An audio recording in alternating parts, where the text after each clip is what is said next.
Ang lahat ay ihahayag ng ating dakilang Abayahawa sa tamang panahon, mga kapatid. Kapag mahirap ang sitwasyon, manalangin tayo. Si Abayahawa ang ating tanggulan, mga kapatid. Alam po natin yan. Siya ang ating tagapagligtas. Tinawag po natin siyang Savior, si Abayahawa. Hindi po si GC, mga kapatid.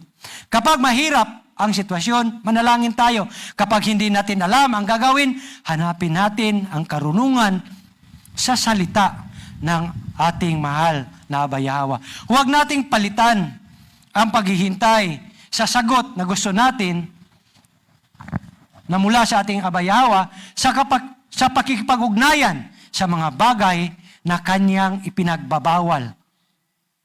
Mga kapatid, ang buong pagtitiwala natin ay dapat nasa Abayahawa lamang. Nasa Abayahawa lang. Nasusulat po, mga kapatid, sa Isaiah chapter 8, verse 19. Kapag may nagsabi sa inyo, sumangguni kayo sa mga espiritu ng namatay at sa mga manghuhula. Hindi ba dapat sumangguni ang mga tao sa kanilang alahaya? Sabi po ni Prophet Isaiah. Nasulat po, mga kapatid, Isaiah chapter 8, verse 9. Kapag mayroon daw nagsabi sa inyo, mayroon nag-advise sa inyo. Kumbaga, mayroong isang kapitbahay ninyo, kamag-anak ninyo, kakilala ninyo. Sige, sumangguni ka sa mga albularyo. Sumangguni ka. Ganyan ang sa probinsya, mga kapatid. Madadala ka kasi maraming mag-a-advise sa iyo kung mayroon kang dinaramdam. Papupuntahin ka sa albularyo. Papupuntahin ka sa mangkukulam. Kaya sinabi ni Prophet Isaiah, kapag may nagsabi sa inyo, sumangguni kayo sa mga espiritu ng mga namatay at sa mga manghuhula.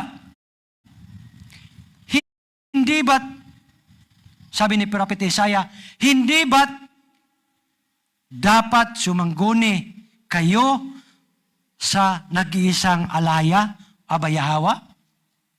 Bakit kumukonsulta sila sa mga patay para sa mga buhay? Bakit doon ka kumukonsulta, mga kapatid? Ipatawag kasi itong medium, ang ginawa, alam niyo yung trabaho ng medium? Tatawag siya ng taong namatay na. Oo. Yung taong namatay, espiritu ng taong namatay na, tatawagin niya at siya yung medium, siya yung nasa gitna. Oo. Siya yung kumbaga maging tagapagsalita, mga kapatid, doon sa espiritong kanyang tinawag at isasabihin sa iyo. At doon ka maniniwala. Kaya sabi ni Prophet Isaiah, bakit kumukonsulta sila sa mga patay para sa mga buhay? Yun po ang ibig sabihin, mga kapatid. Kanino ba dapat sumangguni ang bayan ng ating dakilang Abayahawa? Sa medium ba? Sa manghula ba? O sa sorcerer ba? Sa witchcraft ba? O sa espiritista ba? Sabi na Isaiah, hindi. Hindi. Dapat sumangguni kayo sa inyong alaya. Dapat sumangguni kayo sa nag-iisang hari, sa nag-iisang tagapagligtas, ang Abayahawa, mga kapatid. Huwag magpalinlang sa inyong mabuti. Parang mabuti kasi nakakagaling eh. Parang mabuti dahil tumulong. Mga kapatid, hindi lahat ng gumagamit ng espiritual na salita, nangangahulugang sila ay nasa daan ng Abayahawa. Kasi ginajustify, okay naman yung resulta, natulungan ako eh. Parang kanyang kapangyarihan, parang galing kay Aba. Parang ganun, di ba? Ganun ang mangyayari. Parang i-justify mo ang iyong ginawang paglapit sa kanila na sa tingin ko, yung kanyang kapangyarihan, galing yun kay Aba. Kasi nakakatulong sa mga tao, daming pinagaling. Yun po, mga kapatid. Hindi lahat na gumagamit ng espiritual na salita o kapangyarihan ay nangangahulugang sila ay nasa daan ng ating dakilang Abayahawa, mga kapatid. Tingnan niyo yung mga binanggit ko kaninang mga psychic, ang lalaki ng mga santos na sa gilid. Nakita niyo yun? Mga kapatid, ang lalaki ng kanilang mga santos na sa gilid. Sino ang tinawag nila? Mga idols, mga Diyos, si Baal, mga kapatid. May isang napakalaking ribulto ni Jesus sa kanilang gilid. May ribulto ni Mary, ni Mama Mary, Mama Mary nila, mga kapatid. Baka sabihin kong si Mary, baka ordinaryong Mary ang inyong nasa isip. Sa kanilang Mama Mary, sa kanilang dami nilang mga idol na nasa kanilang gilid, mga kapatid. Yan ba ang mga taong ang kanilang kapangyarihan ay galing sa ating dakilang abayahawa, mga kapatid? Maaaring sabihin ng isang espiritista, nagkatotoo ang mga sinasabi ko. May kapangyarihan ako, nakikita ko ang hinaharap, may mensahe akong natatanggap. Yan ba ay pinahihintulutan ng ating dakilang abayahawa? Yan ba ay galing sa ating dakilang abayahawa? Sabi doon sa Deuteronomy, mga kapatid, na nabanggit ko kanina, kahit nagkatotoo ang kanilang mga sinasabi, kahit nangyari ang kanilang mga hinuhula, kapag ang dala nilang pangalan ay hindi pangalan na nag-iisang manlilikha, hindi pangalan ng nag-iisang hari, hindi pangalan ng ating nag-iisang creator o ng ating nag-iisang tagapagligtas, hindi po yan, mga kapatid, galing sa ating dakilang abayahawa.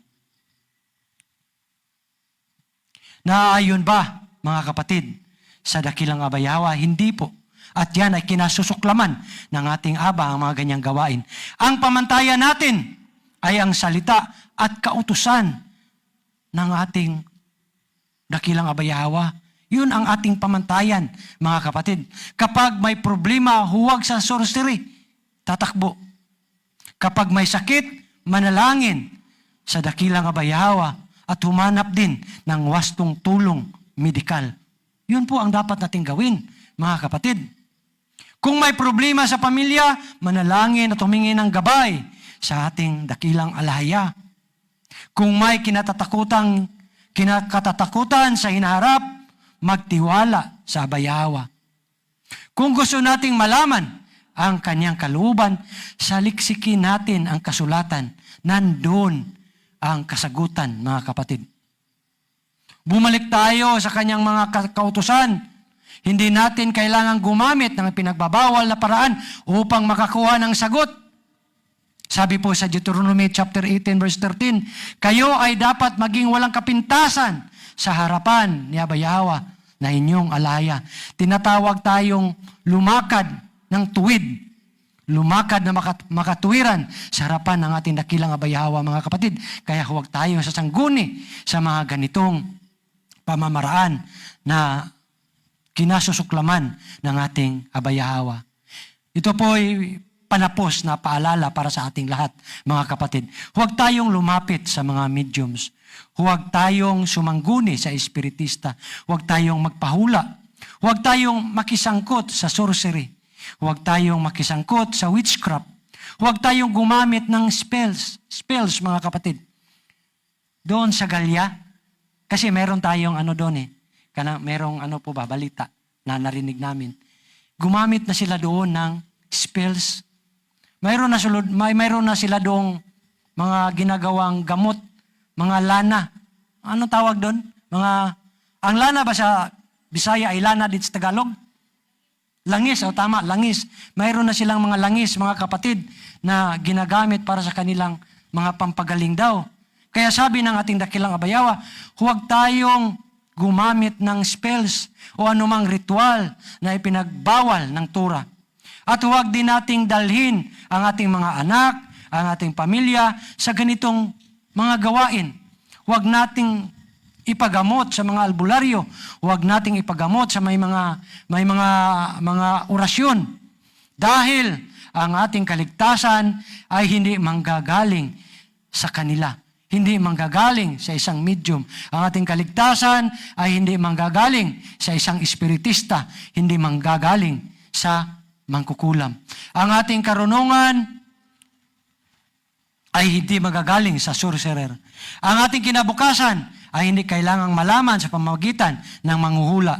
Ang ating buhay ay nasa kamay ng ating dakilang abayawa. Piliin natin ang pagsunod, mga kapatid. Manatiling tayong tapat sa ating abayawa sa lahat ng panahon upang tayo ay maging katanggap-tanggap ng ating dakilang abayawa. Upang hindi tayo matagpas, upang hindi tayo mahatulan ng stone to death. Ngayon, wala nang stone to death. Noon pa yan, noong unang panahon.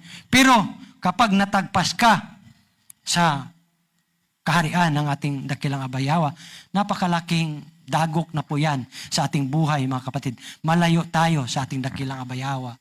Kaya dapat maging masunurin tayo sa lahat ng kanyang mga kautusan. Huwag tayong lumapit sa kinasusuklaman ng ating abayawa. Yun lang po, mga kapatid. Maraming salamat po.